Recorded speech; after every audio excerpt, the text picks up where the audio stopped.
بڑے نام ہیں. تو بہار کی اس شام فیض فیسٹیول کی طرف سے، آمنہ مفتی کی طرف سے آپ سب کو چاند کو گل کرے تو ہم جانیں، اس ٹرانسلیشن کے جو لانچ ہے اس پہ آپ سب کو خوش آمدید. میرے ساتھ جو دو ہستیاں موجود ہیں ان کے اتنے تعارف تھے کہ میں نے سوچا کہ غیر نصابی تعارف چھوڑ دیے جائیں، اور کیونکہ ان کی غیر نصابی سرگرمیاں بہت زیادہ ہیں، تو صرف جو نصابی یعنی ہمارے ادب سے ریلیٹڈ تعارف ہے وہ میں آپ کے سامنے کرواؤں گی. باقی آپ ان کو گوگل کر کے دیکھ لیجئے کہ یہ کون دو نابغہ روزگار شخصیات ہمارے ساتھ ہیں. ڈاکٹر اسامہ صدیق ہیں جن کا مارکۃ الآرا ناول، آنے والے وقت میں آپ کو یہ الفاظ یاد آئیں گے کیونکہ ایک ناول اتنی جلدی اپنے آڈینس تک نہیں پہنچتا، اس کے پڑھے جانے کا بھی ایک وقت ہوتا ہے. ظاہر ہے کئی 100 صفحات پہ مشتمل ہے، تو لیکن آنے والے وقت میں آپ کو پتہ چلے گا کہ میں نے اس کے لیے مارکۃ الآرا کا لفظ کیوں استعمال کیا.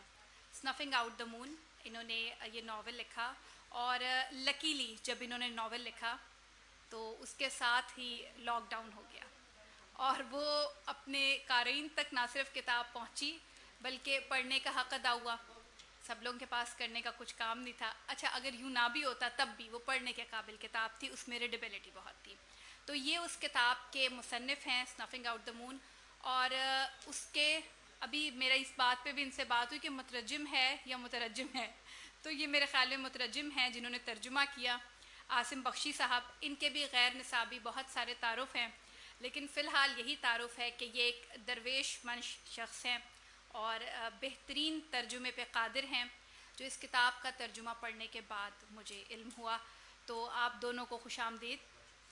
اچھا اس ناول پہ میں اس لیے بات نہیں کروں گی کیونکہ ظاہر ہے اس کو آئے ہوئے 2 برس ہی ہوئے ہیں، تو اتنے زیادہ لوگوں نے نہیں پڑھا ہوگا، لیکن مجھے یہ پتہ ہے کہ ابھی بھی جو یہاں موجود ہیں ان میں سے بہت سے لوگوں نے پڑھ لیا.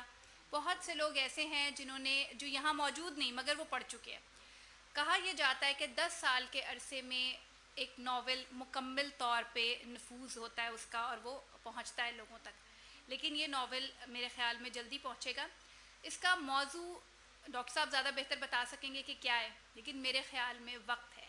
تو میرا خیال ہے ڈاکٹر صاحب اگر آپ اس کے اوپر کچھ روشنی ڈالیں کہ اس کا موضوع اور یہ لکھنے کا ایک یہ بڑا عجیب سا سوال ہے، لیکن چونکہ مجھ سے لوگ بہت کرتے ہیں اس لیے پشپا میں آپ سے بھی ضرور پوچھوں گی کہ یہ ناول لکھنے کا نادر خیال کیوں آیا جبکہ آپ کی زندگی میں اور بھی بہت کچھ تھا، تو یہ ناول ہی کیوں؟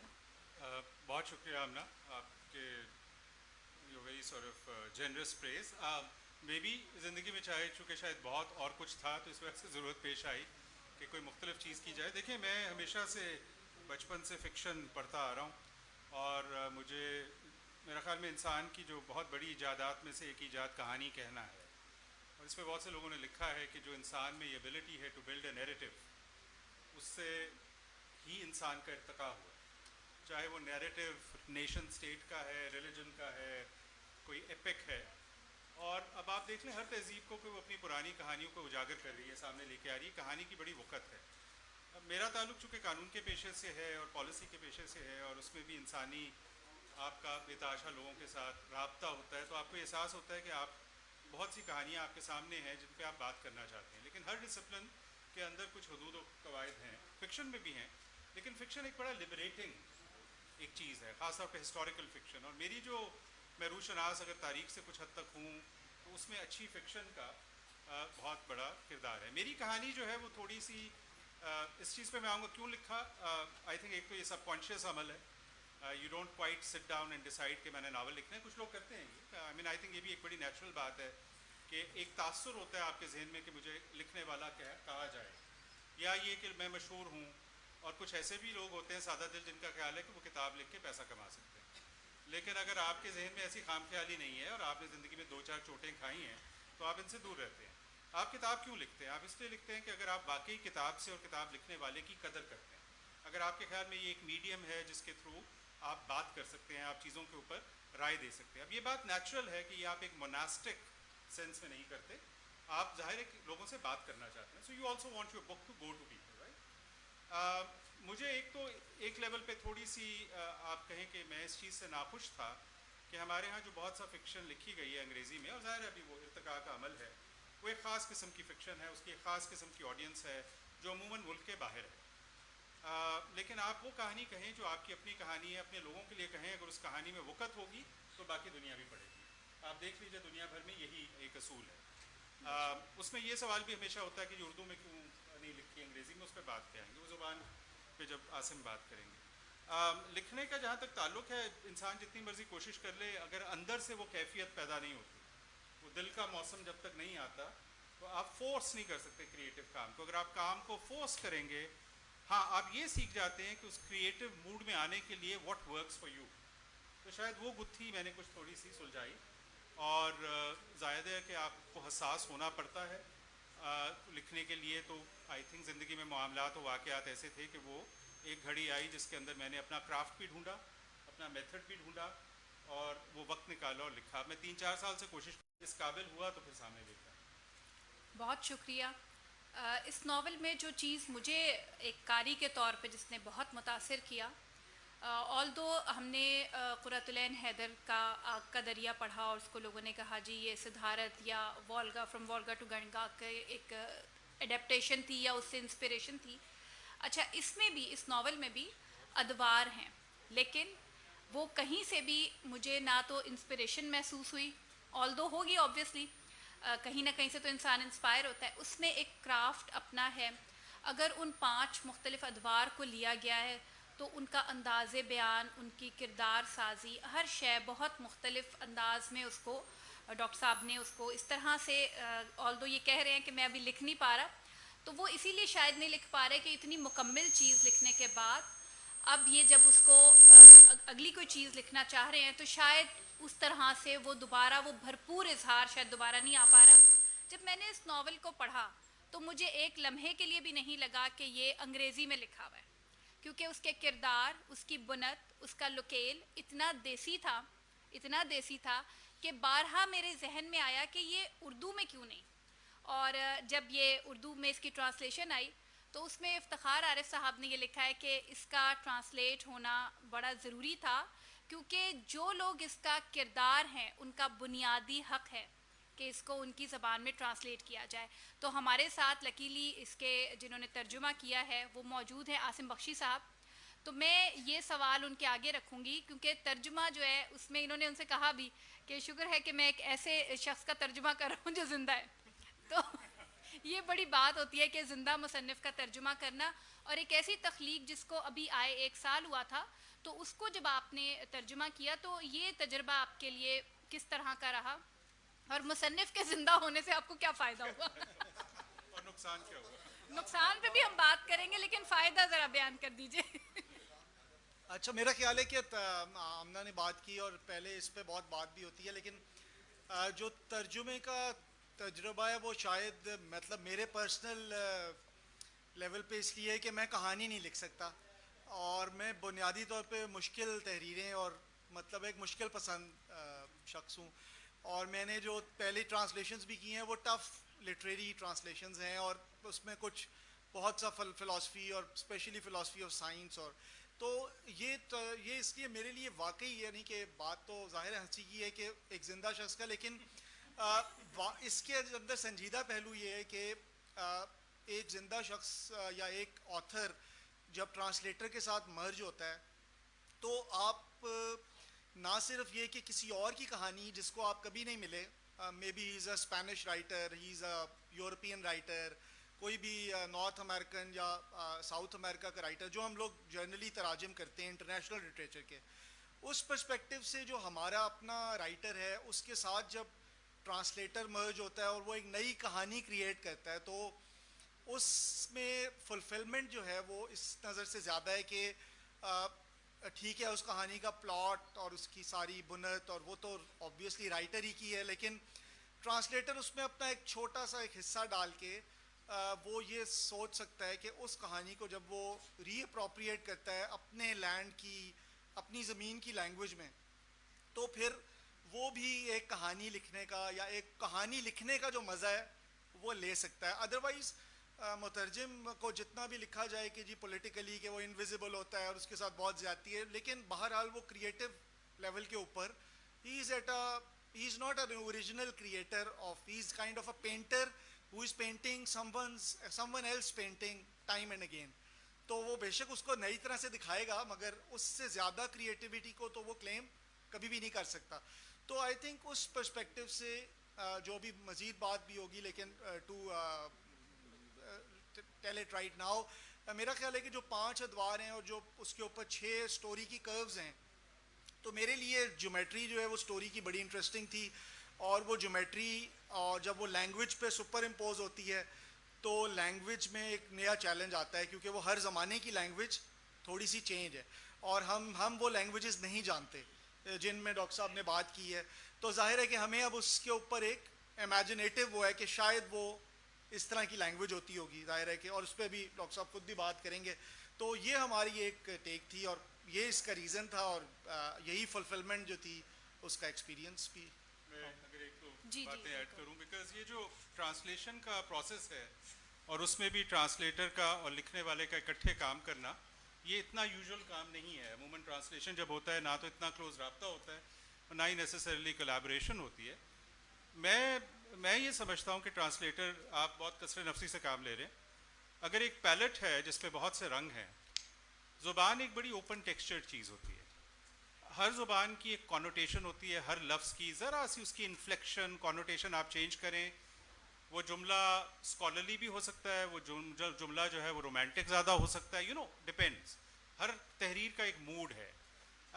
اس پیلٹ کے اندر سے ایک رنگ کے مختلف شیڈ میں سے صحیح شیڈ نکالنا, اور صحیح بھی کیا ہے that's open to debate because اس طرح سے تو میتھمیٹکس نہیں ہے. تو اس میں اگر اتنا کوئی حساس یا ماہر ٹرانسلیٹر نہ ہو تو بڑا مشکل ہو جاتا ہے. اچھا میں خود یہ اپنے ڈسپلن میں پی ایچ ڈی میں اپنے میں ہوں, ہم دونوں اسکالرز ہیں, ہم بڑے ایگزیکٹیچیوڈ کے ساتھ رہنے والے لوگ ہیں. لیکن دا فیکٹ کہ 1 سال کووڈ کے دوران ہم ہر ہفتے ایک زوم کال پہ گفتگو کر رہے ہیں. اچھا یہ چونکہ موہنجو دڑو میں لکھا گیا ہے اور یہ پروٹو ڈراویڈین زبان کا اس پہ اثر ہے تو اس کے الفاظ کیا ہونے چاہیے, یا جو 1857 والی تحریر ہے اس میں جو سکھ کردار ہیں کیا ہم پنجابی میں ہی ریٹین کریں جو ہم نے کیا اس اردو تحریر میں, ان کے ڈائلاگ پنجابی میں. تو اب وہ کتاب میرے لیے ایسے تھا کہ ایک کتاب پوری لکھنے کے بعد میں اس کو دوبارہ امیجن کر رہا ہوں. And in many ways I understood nuances of it or thought that there are possible nuances because of this collaborative exercise. And I think the credit goes to you for having that debate. یہ بھی میں کہتا چلوں کہ کل ان کی pros کی کتاب کو, جو کہ ایک بہت دلچسپ اردو میں فلسافیکل کتاب ہے جس میں ایک باپ اپنے بچوں کے ساتھ فلسفیانہ مضامین پہ گفتگو کر رہا ہے, اس کتاب کو کل کراچی لٹریچر فیسٹیول میں best Urdu prose book of the year کا ایوارڈ بھی ملا. تو یہ اپنے تئیں اپنے ہاں خود ایک بڑے مستند رائٹر ہیں. سو بہرحال یہ ڈائلاگ بڑا مزیدار تھا. جی یہی چیز میں نے پک کی تھی اور سوال سے پہلے ہی کافی حد تک جواب آ گیا, لیکن میرا سوال ابھی تشنا ہے. اس میں 5 ادوار جو دکھائے 6 جب میں نے اس کو پڑھا تو مجھے زبان مختلف لگی اور ظاہر ہے وہ ڈیلیبریٹلی انہوں نے کی تھی. جب اس کا ترجمہ آیا جو پہلا ہے دور, اچھا اس میں ان لوگوں نے آپس میں میری ان سے بات ہوئی, انہوں نے ایک خاص اس میں زبان لی کہ یہ زبان ہوگی. اس کے بعد کا جو دور تھا وہ پراچین جس انداز میں جو رگ ویدا وغیرہ کا ترجمہ ہوا ہے اس انداز میں اس کو لکھا گیا. اسی طرح آگے آپ لوگ دیکھیں گے کہیں فارسی کا استعمال, فارسی سے متاثر شدہ جو زبان ہے جہاں فارسی الفاظ زیادہ استعمال ہوتے ہیں. تو اس میں ایک کویسچن میرے ذہن میں آیا تھا کہ ان لوگوں نے جو موہنجو دڑو کا کیا ترجمہ تو ان کا یہ خیال تھا کہ سندھی زبان سے زیادہ قریب تھی وہ زبان, لیکن تارڑ صاحب سے جب بہاؤ کا ذکر ہوا وہ تقریباً وہی دور آگے پیچھے کا, تو انہوں نے کہا کہ یہ ساؤتھ انڈین زبان سے زیادہ قریب تھی اس دور کی زبان. تو آپ کی ریسرچ دونوں کی, کیونکہ ماشاءاللہ دونوں اسکالرز ہیں, وہ کیا کہتی ہے اس بارے میں؟ آصف اس پہ زیادہ اس کی بات کریں گے. اصل میں وہ اس بات میں کوئی کانٹرڈکشن نہیں ہے. بات یہ تھی کہ یہ پروٹو ڈراویڈین زبان جو کہ پری سنسکرت ہے اور سندھی بھی اس کا ایک ماڈرن اوتار ہے اور تامل بھی اسی کی ایک مینیفیسٹیشن ہے. سو ہم یہ چاہ رہے تھے کہ اس میں ایک سنسکرتائزیشن کا ایلیمنٹ نہ آئے, چونکہ جب آپ ہسٹوریکل فکشن لکھتے ہیں نا جی تو آپ کو بہت سی چیزوں کے بارے میں دھیان رکھنا پڑتا ہے. اب وہ ایک ہسٹری کی ٹریٹس کی طرح تو نہیں ہوتی جہاں فٹ نوٹس ہوتے ہیں, لیکن آپ یہ نہیں کر سکتے کہ آپ کسی ایرا میں کسی ایسے کانسیپٹ یا کسی ایسے آرٹیفیکٹ کا ذکر کر دیں جو ابھی آیا ہی نہیں تھا. So you have to research. تو زبان کے لیے بھی ہمیں کیئرفل ہونا تھا. تو ہم نے اس میں یہ, اور چونکہ اگلا والا جو ہے وہ 5ویں صدی ٹیکسلا ہے اور اس میں جو کردار ہیں وہ بدھ بھکشو ہیں، منکس ہیں، اور اس کے اندر زیادہ تر جو ان کی گفتگو ہے وہ بدھسٹ کانسیپٹس کے ارد گرد ہے، اور اس میں جتکا جو ہے اس کا بھی ذکر ہے. اس میں پھر ہم اس کو ڈسٹنکٹ کرنا چاہتے ہیں. پھر آپ بتائیے کہ یہ پھر آپ نے اس کو کیسے. اچھا، اس میں چونکہ ابھی سلمان صاحب بیٹھے ہیں، وہ اسکالرز جو لینگویج کے ہیں وہ ان کا یا ہسٹری اور اینتھروپولوجی کے ہیں، لیکن جو ہمارا اسٹائل ہے، بیکاز آئی ایم ناٹ میرا ہیومینٹیز کے اوپر تو کوئی کام نہیں، بٹ آئی ریسرچ لاٹ، اور اس میں بھی ڈبیٹ ہے. اور ظاہر ہے کہ ڈبیٹ اس طرح ہے کہ کچھ لوگوں کا خیال ہے کہ جس کو پروٹو ڈریویڈین بھی کہتے ہیں، یا جو ایرین سے یا ان زبانوں سے مختلف یا ان کی کہیں کہیں فیملی میں مکس بھی ہوتی ہیں، تو کچھ لوگوں کا یہ کہنا ہے کہ it should be closer to Sindhi, and some people say کہ ایون براہوی، یہ جو زبانیں ہیں اس سائڈ کی بھی اس میں آمیزش ہے. اب یہ ساری بات کرنے کے بعد سوال یہ پیدا ہوتا ہے کہ بہرحال جو کامن ڈینومینیٹر ہے وہ یہ ہے کہ نہ تو ہمیں براہوی آتی ہے نہ سندھی آتی ہے، اور ہم سندھی ٹیکسٹ تو نہیں لکھ رہے. Obviously the translation is in Urdu, so we have to say کہ ایونچولی جب آپ کسی بھی کتاب کو ٹرانسلیٹ کرتے ہیں تو ہم یہی کہیں گے وہ اردو ٹرانسلیشن ہے. سو اردو بولنے والے لوگ جس زبان کو سمجھ سکتے ہیں، یہ ہمارا ایک سیٹلنگ پوائنٹ ہے. کہ اب اس میں ناؤنز اور وربز کی ڈویژن میں ہمیں پتہ ہے کہ سارے اردو کے وربز تو ویسے ہی سنسکرت کے ہیں، پراکرتوں کے ہیں، پالی اور ایسی زبانوں کے ہیں، اور جو ناؤنز ہیں وہ اگر ہم پریزرو کر لیں تو لینگویج میں تھوڑا سا شیڈ آ سکتا ہے، جیسے رنگوں کے نام ہیں یا چیزوں کے نام ہیں. تو اس حساب سے ہم نے یہ کیا کہ جو موہنجو دڑو ہے وہ ہم نے ذرا لائٹ سنسکرتائزڈ اردو رکھی، یا لائٹ پالی کے، یا یہ جو ہمارے روزمرہ کے ورب ہیں. کیونکہ دیکھیں اردو میں ہم جو کرنا، بھرنا، ڈرنا، مرنا، سونا، جاگنا، یہ سارے ورڈز فارسی عربی کے تو روٹس نہیں ہیں نا ان کے، تو یہ سارے سٹیمرائز بھی نہیں ہوتے. جیسے ہم اگر کوئی عربی کا لفظ یوز کرتے ہیں، جیسے لیٹس سے سجدہ، تو ہم کہتے ہیں سجدنا نہیں کہتے، ہم اس کو سٹیمرائز کہتے ہیں سجدہ کرنا. تو وہاں سے ہم اس کو مطلب مسلمان کرتے ہیں عربی کو اپنے علاقے کے زبان کے حساب سے. سو اس پرسپیکٹو میں جو وہ زبان ہے جو موہنجو دڑو اور اس کی ہے وہ ذرا لائٹ قسم کی، شدھ سنسکرت نہیں ہے. اور جو اس کے بعد والی ہے وہ چونکہ ایک الاؤنس بہت بڑا مل جاتا ہے ٹیکسلا کے اس سے، اور اس میں ہم نے اس کو تھوڑا سا we try to keep it more dense Sanskrit, یا ڈینس ہندی کہہ لیں آپ، ہندی کا ایک سلائٹ ڈینس ورژن. بٹ اس میں بھی ہم نے سینٹینس کنسٹرکشن وہ چیزیں اردو کی طرح ہی رکھی ہیں تاکہ ریڈر کا فلو جو ہے وہ بہتر رہے. And then when it reaches to Persian era تو وہ پھر تھوڑی پرشینائزڈ ہے، and when it reaches to today's Lahore تو پھر وہ نارمل ہوتی ہے جیسے ہم بول چال میں بولتے ہیں، اور پھر وہ فیوچر میں بھی جاتی ہے. تو اس میں ایک سائنس فکشن کا ایلیمنٹ بھی ہے جو جیلم اور روہتاس کا علاقہ ہے. تو وہاں پھر ہم نے لینگویج کو تھوڑا سا بالکل فلوئڈ رکھا ہے، جیسے ہم سب آپس میں بات کرتے ہیں، اور اگر ہم بیچ میں انگریزی کے لفظ یوز نہ کریں، ان کا استعمال نہ کریں. تو یہ مطلب میرا تو ایک پورا کینوس ہے. انگریزی میں چیلنج تھوڑا مختلف تھا. سو ایک لحاظ سے اردو میں بھی بہت چیلنج تھا، لیکن چونکہ اس خطے کی کتاب ہے تو ہم پراکرت کا، فارسی کا سوچ سکتے ہیں. وہاں پہ اب میں کیا کروں موہنجو دڑو کے ساتھ، we haven't deciphered the language. So I imagined it as a place which has a more pastoral, early world feel to it, right? So there's more lyricism to it. اس کے بعد بدھسٹ ٹرمینالوجی بے تحاشا translate ہو چکی ہے، یا ہم نے original high Sanskrit کی انگریزی میں بھی یوز کیا، بیکاز آئی تھنک وہ زمانہ بھی ہم ارتقا کر کے آ چکے ہیں آگے. جب پاکستان میں انگریزی ادب لکھا جاتا تھا تو جب بھی اذان کا لفظ آتا تھا تو اس کے ساتھ لکھا جاتا تھا مسلم کال ٹو پریئر، اور روٹی لکھی جاتی تھی تو اس کے ساتھ انلیون بریڈ. وہ ایک بڑی آکورڈنس تھی. اب we moved on. You can either have a glossary اور you can use the word in a certain context so that it flows. Because so I think it's also sort of taking back the language from. تیسرا والا جو تھا آپ کا مغل والا، once again Persian تو نہیں آ سکتی، لیکن ہائی فلوٹیڈ انگریزی یا ہائی رجسٹر انگریزی. کلونیل میں اب انگریزی میں آسانی تھی because we have so many samples of colonial literature کہ اس میں نے کچھ خطوط لکھے ہیں جو کہ ایک انگریز افسر نے اپنی محبوبہ کو لکھے انگلستان میں. تو میں نے اس کے لیے بہت سے پرانے خطوط پڑھے کہ کیا الفاظ یوز کرتے تھے زیادہ. Modern as we said is modern, ہمارے یہاں اپنی ایک انگریزی. اور فیوچر میں ایک ایلیمنٹ اس کا ضرور ہے جس میں we are inventing a language, جو آپ سائنس فکشن میں ہمیشہ دیکھتے ہیں کہ you imagine what the future is like, and that language is going to be a function of where you think that place is technologically, and then there is a lot more jargon. لیکن یہ ایک بہت بڑا challenge ساتھ یہ ہے کہ آپ نے کتاب کو انٹیلیجبل بھی رکھنا ہے. ایک ایسی جگہ پہ جہاں پہ پڑھنے کا رواج اتنا بھرپور نہیں ہے جتنا ہونا چاہیے. لیکن اگر آپ کمپلیٹلی اس پہ کمپرومائز کر لیتے ہیں تو پھر آپ زبان کا جو مزہ ہے یا زبان کے اندر جو ویرائٹی ہے اس کو ایکسپلور نہیں کرتے. So it's a challenge. آپ چونکہ ناولسٹ ہیں آپ جانتی ہیں یہ چیلنج. بالکل میں یہی عرض کرنا چاہ رہی تھی جو میں نے پہلے بھی کہا کہ جب میں نے اس ناول کو پڑھا تو مجھے بالکل ایسے نہیں لگا کہ انگریزی میں لکھا ہوا ہے. تو وہ ابھی ڈاکٹر صاحب نے اس کو خود ہی ایکسپلین کیا. آپ کا مطلب میری انگریزی کمزور ہے. نہیں, آپ نے جو بات کی کہ آپ نے ریکلیم کیا اس زبان کو, کیونکہ بہرحال یہ بھی اتنے عرصے تک ہماری زبان رہی, تو میں اس کو اس طرح تو بالکل بھی ڈس اون کرنے کی جو ہماری ایک خواہ کا جذباتی نعرہ بن چکا ہے, میں اس کو یقین نہیں کرتی اس پہ. اس میں تخلیق بھی ہو سکتی ہے, اور وہ انڈیجینیس تخلیق جس طرح سے انہوں نے کی, اس میں ایک اور دلچسپ چیز جو مجھے نظر آتی ہے کہ پہلے ترجمہ مصرے کا ہوا, چاند کو گل کریں تو ہم جانے, سنفنگ آؤٹ دا مون, اور پھر دوبارہ اس کا ترجمہ اردو میں ہوا. تو یہ ایک بڑی دلچسپ چیز ہے جس سے ہمیں یہ ایک بڑی اچھی بات جو خود ہی ڈاکٹر صاحب نے کہی کہ ہماری ایک اپنی زبان کے طور پہ ہماری بھی تو زبان ہے, اتنے عرصے سے ہم اس کو استعمال کر رہے ہیں, استعمال ہی کر رہے ہیں, اپنا نہیں رہے. تو انگریزی کو اپنے ہی ایک رنگ میں اپنایا. اچھا, ترجمے پہ میں مزید ڈاکٹر صاحب ان کو زحمت دینا چاہوں گی, عاصم بخشی کو.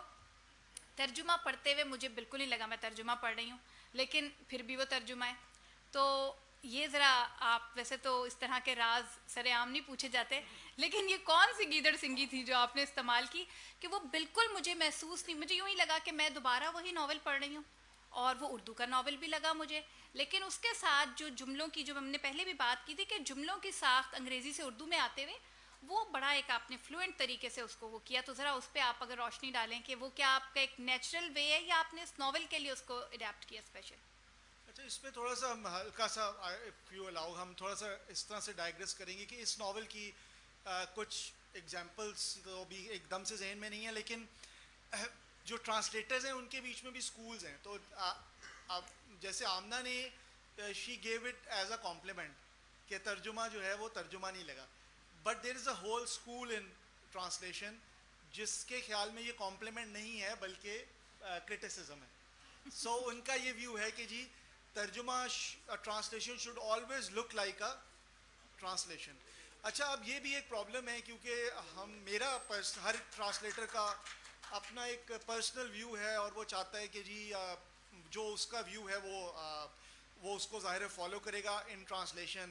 سو my view is more align to you can say کہ ان اے مور یورپین ٹرانسلیشن کے اس میں کہ بورخیس اور ہمارے ہاں جو ٹرانسلیشن کے نابوکوف وغیرہ کے گروپ ہیں اس کے مڈل میں. تو اس میں سے ایک گروپ تو یہ ہے جو یہ کہتا ہے کہ ٹرانسلیشن کو ہمیشہ پورے ٹیکسٹ کو ری اپروپریٹ کر دینا چاہیے, اور ہمارے کیس میں وہ ایزی ہے کیونکہ ہم دونوں کا ایک کولیبریٹو ورک ہے, اور ٹرانسلیشن پہ ظاہر ہے انہوں نے اس میں ان کی بھی پوری چوائس یا ان کا ایک ایجنسی آتھر کی بھی انوالوڈ ہے ود ٹرانسلیٹر. لیکن اس میں ایک چیز امپورٹنٹ ہے کہ جب انگریزی سے وہ آتا ہے تو جیسے انگریزی میں انہوں نے لفظ استعمال کیا ہے, آئی ایم رانگ, آپ نے regressives. So there are people who are in future, some people are looking backwards and they are. اب ریگریسو جو ہے اس کی ٹون انگریزی پڑھنے والے کے لیے ایک بڑی پولیٹیکلٹون ہے, بیکاز انگریزی میں ریگریسو ہونا ایک بات ہے, اور اٹس اے نیگیٹو کانوٹیشن, اور اس کی سوشیو پولیٹیکلی وہ تھوڑا سا چونکاتی ہے کاری کو. تو وہ اس کی فلوئنسی میں وہ رائٹر کو پلیس کرتا ہے at some political socio political spectrum. Urdu میں نے اس کے لیے ورڈ یوز کیا ہے پچھلے, تو اب ہم نے صرف پچھلے کو انورٹڈ کاماز میں کہہ دیا. تو اب وہ جب بچے بات کرتے ہیں تو وہ ٹھیک ہے, وہ اس بات میں لگ رہا ہے کہ پچھلے کوئی بہت برے لوگ تھے یا بہت ہی کوئی بہت گنوار لوگ تھے یا بہت اس قسم کے لوگ تھے, لیکن اس میں ایک ہیٹ فل چیز جو ہے نا وہ سافٹ ہوتی ہے. آپ کی اپنی زبان میں وہ نیچرلی پوئٹک ایلیمنٹ لیتی ہے اور وہ سافٹ ہوتی ہے. تو میرا ویو یہ ہے کہ جب ٹرانسلیشن پہ 2-3 اٹریشنز کر لی جائیں تو قاری کے پوائنٹ آف ویو سے اس کو اونچا ریڈ کر کے, یعنی my trick of the trade is کہ میں اس کو ایک دفعہ اونچا ریڈ کرتا ہوں and then just let it, جیسے شکید عادل سعادہ صاحب کہتے ہیں نا کہ وہ کسی کو بھی پڑھا دیتے ہیں. سو میں نے تو اپنی ایسے گھر میں کوئی بھی لوگ پڑھ لیں, مثلا میری نانی کو میں نے پڑھا دیا, امی کو پڑھا دیا, کہ لوگ بتائیں گے یار زبان فلوئنٹ ہے کہ نہیں, وہ اس بیگیج سے آزاد ہوں کہ یہ ترجمہ ہے یا نہیں ہے. سو اس کے بعد چونکہ ڈاکٹر صاحب از ماشاء اللہ الائیو اینڈ ویل, تو ہم نے بھائی آج آپ اپنا صدقہ ضرور نکال دیجیے. As it is constantly being reminded. بار بار یہ بات ہو رہی ہے.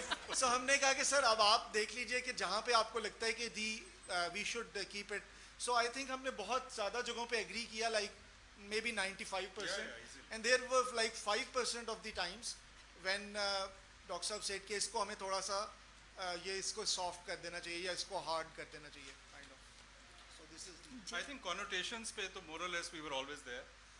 The question was کہ کئی جگہ جہاں precision of translation require کرتی تھی کچھ terminology, سوال یہ تھا کہ کیا اس سے flow اور readability پہ, but ہماری بڑی amicable resolutions ہوئی ہیں, and since I'm being reassured that I'm alive and kicking, so if I write again inshallah we'll collaborate again. So اس میں کچھ شاعری کے پورشن بھی ہیں, اس کو بھی ہم نے شعر میں ہی کیا ہے, منظوم ہی ترجمہ, یعنی جہاں پہ ڈاکٹر صاحب نے میر کا ایک صاحب ہیں جو داستان سناتے ہیں تو وہ اس میں شعر تو ظاہر ہے وہ اب ہمیں نہیں پتا کہ وہ اوریجنل, ڈاکٹر صاحب کہہ رہے تھے کہ انہوں نے کوائن ہی کی ہیں, یعنی they are not some original, تو پھر ہم نے اس کو پوئٹری میں وزن میں ترجمہ کیا ہے. But that's very strange because what happens is this کہ مغل ایرا ہے اور اس میں ایک کردار ہے میر صاحب جو کہ ایک داستان گو ہیں جو لکھنؤ سے جو 1857 کے واقعات سے پہلے وہاں پہ جو سارے سیاسی حالات تھے اس کی وجہ سے لاہور آ گئے, اور لاہور آ کے وہ ایک طرح سے ریبل راؤزنگ کر رہے ہیں انگریزوں کے خلاف, اور اس کے لیے وہ داستان کو استعمال کرتے ہیں, چونکہ داستان کا جو میٹافر اور سمبل ہے طلسم ہوشربا,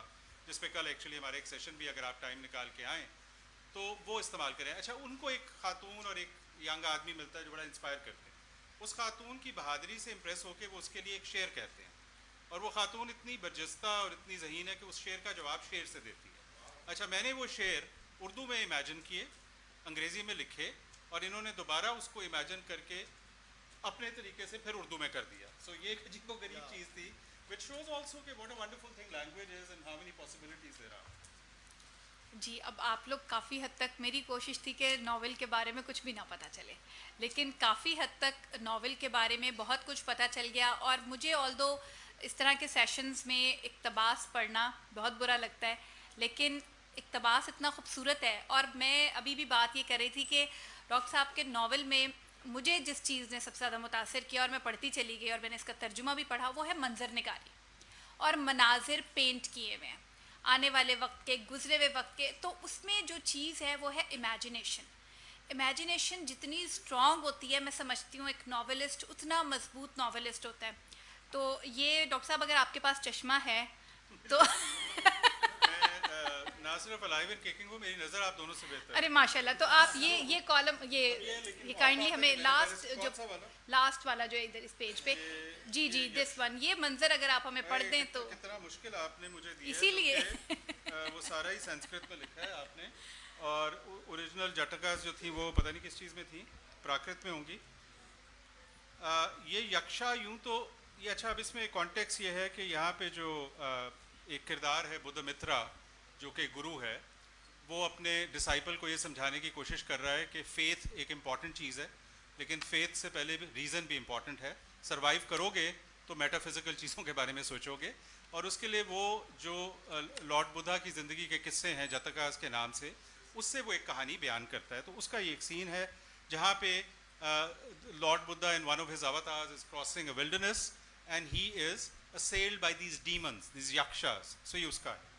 یہ یکشا یوں تو سیدھے سادے پنتھیوں سے ہی دکھتے تھے, لیکن ان کے سر پانی بھرے سفید نرگس اور نیلے کمل کے پھولوں کے گجروں سے ڈھکے تھے. سر اور کپڑوں سے بھی پانی ٹپک رہا تھا. سفید اور نیلی اوس بھری پتیوں کی چادر میں چھپے لال اور سفید کمل پکڑے پانی میں بھیگے پودوں کی لمبی ڈنتھلوں اور رس بھرے ماس میں اپنے دانت گاڑے ہوئے تھے. اور تو اور ان کی بگھیوں کے پہیے, سفید بیلوں کے سینگ اور کپڑوں کے پچھلے حصے بھی ٹپک رہے تھے. انہوں نے بدھ ستو کو بتایا کہ وہ پاس ہی کے ایک جنگل سے آ رہے تھے جو لگاتار بارش, تالابوں اور پھولوں سے بھری جھیلوں کا دیس ہے. کیا اس سے آپ کو اندازہ کچھ ہوا ہوگا کہ ڈاکٹر صاحب نے کیا منظر کھینچے ہیں, اور عاصم بخشی صاحب نے ان سے کتنا انصاف کیا ہے کہ اردو میں آتے ہوئے بھی وہ کہیں مختلف نہیں لگے. اور ہمارے پاس کیونکہ وقت ہے, اور میں نے یہ کہا تھا کہ میں آڈینس دیکھوں گی, مجھے آڈینس بہت اچھے لگ رہے ہیں, تو میں چاہتی ہوں کہ اگر آپ دونوں اجازت دیں تو ہم سوال و جواب کا ایک سیشن سٹارٹ کر دیں. جی سر پلیز, آپ سے پہلے.